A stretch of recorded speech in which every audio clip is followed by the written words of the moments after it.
So welcome to Debrief, the legal podcast. I'm Sarah Barnes and I head up the residential property team here at Napthens.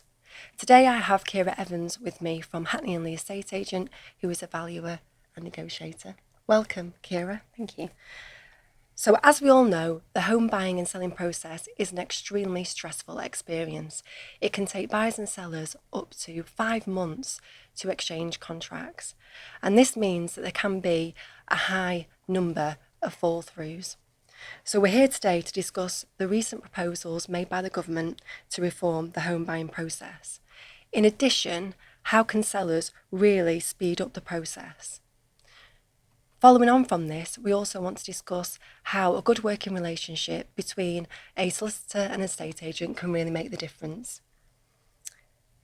So, in terms of the government's major home buying overhaul, which was launched on the 6th of October 2025, this has been quite a talking point in the industry as it aims to speed up transactions by approximately 4 weeks, shave first-time buyers' costs by about £700, and also really encourage upfront disclosure from sellers and estate agents. What are your thoughts on the new proposals, Keira? I warmly welcome it. I think it's going to be a good thing. For buyers, they're going to be better informed. Sellers, they're demonstrating commitment. When I talk about buyers being better informed, it's things like leaseholds. Having kind of being able to see the lease and understanding any restrictions. A key one would be pets. If somebody is going down a process and spending quite a lot of time and emotional investment in a property, and then they're told that they're not allowed a pet at the end, that's not a nice process. That's not a nice situation to be in. So by having this up front, they know whether the property is right for them. Yeah, and we've come across that numerous times, haven't we? Yeah, we have. Yeah. Yeah. So in terms of the reforms, talking about conditional contracts as well, because we all often see, don't we, that sellers and buyers negotiate and go through the process without actually committing to any sort of contract until exchange of contracts. And I think it just feels like there needs to be some sort of reform just to tie them in really during the process and just make them more committed, I think. Also, at the moment, I think we feel that sellers don't really have skin in the game as such, really. They're not paying in advance in relation to putting their property on the market, potentially. They're not paying for photographs or floor plans. Whereas the reforms are really saying, actually, the sellers may need to pay upfront costs, potentially for searches as well, to get the property on the market. Do you think, in your experience, that will put sellers off putting the property on the market at all? I don't. I think it will show commitment.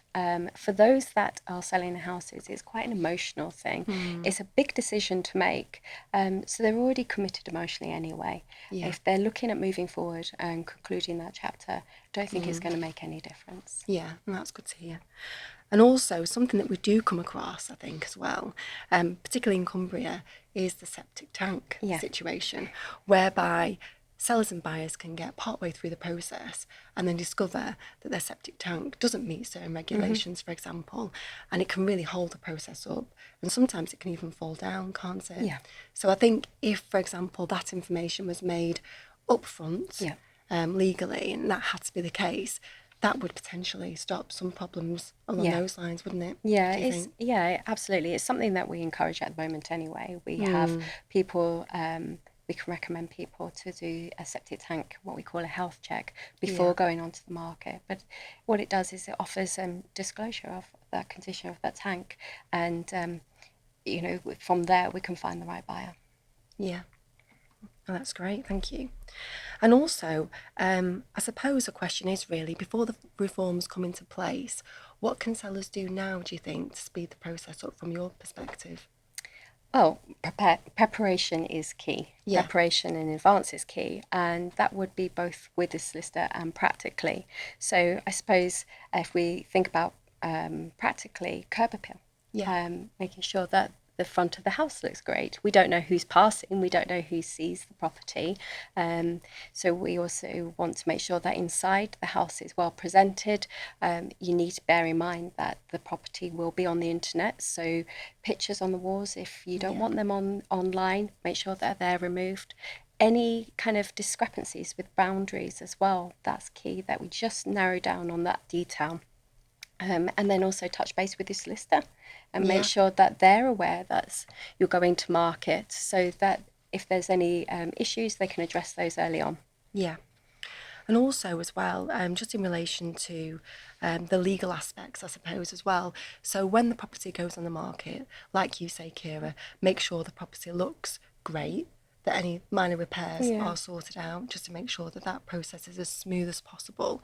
From our legal perspective, solicitors wise, obviously we've got a great working relationship, and when a property goes straight on the market, we tend to instruct a file straight away, don't we? And I think really the message to sellers is to get as legally prepared as possible, really. So at Napthens, we will open a file, put the client in touch with their solicitor, they'll complete the paperwork, also their ID documents. And I think in our experience, we do find that that sometimes shaves at least 2 weeks off the process once a sale is agreed, because they're not then preparing, I suppose, when a sale is agreed and when all the stress can occur and everything's happening all at once, really. So we would always say, contact your solicitor, get your file opened and get the ball rolling, really. And also that really does help, doesn't it, with the working relationship between I think so. solicitors and estate agents as well. It does. Yeah. And thinking of examples actually where that actually works really well is when people have older members of the family that are selling on the behalf of, to get that down. Also on registered properties as well. You know, just to touch base with the solicitor then early on really helps to speed up the process. Yeah. And obviously we can't speak for all law firms, but we tend not to charge at that point until we actually issue the contract and a sale is agreed. So we will happily open a file, have those conversations with the client, obviously with yourselves as well, to understand, I suppose, any nuances with that property or anything that might be a bit unusual, like you say, with the title. And then that can really bolster the confidence of the seller, that they are speaking with the right people, really. In terms of working together, obviously when we know who's acting and who's involved, it does make it easier up front. I suppose during the process, how important do you think it is that the solicitor and the estate agent have a good working relationship? It's fundamental. It really is important. We're all working towards the same goal. To sell the house and make it as smooth and as swift as possible, really. So I think communication is absolutely key. You can be quite frank as well, can't you, with the solicitor that you're dealing with as well, and say what the real problems are, and we can really try and find solutions between us. It's really good. You know, when we work together, being told where the problem is so that we know where to apply pressure. We can have that communication with buyers. Are they aware that things are outstanding? We can apply pressure at the right place, and just supporting the solicitors. Yeah, no, we really appreciate that. And also, just touching on a point here, occasionally we see sellers and buyers communicating between themselves during the process, which can cause some problems. Sometimes it can be helpful, but overall, what's your view on that? Yeah, it's something that we do come across, especially as I work in quite a small market town. It's not something I advocate, I'm going to be honest. Unfortunately, what it does is it actually leaves us out. We don't know certain things that have been discussed, so we don't know where to actually apply the pressure, or we get missed out. So we need to be able to just know that every single step is being completed. If that communication happens, then we're being missed out of that. We don't know where we're putting our efforts. So it's not something really that I would encourage. Yeah, no, definitely.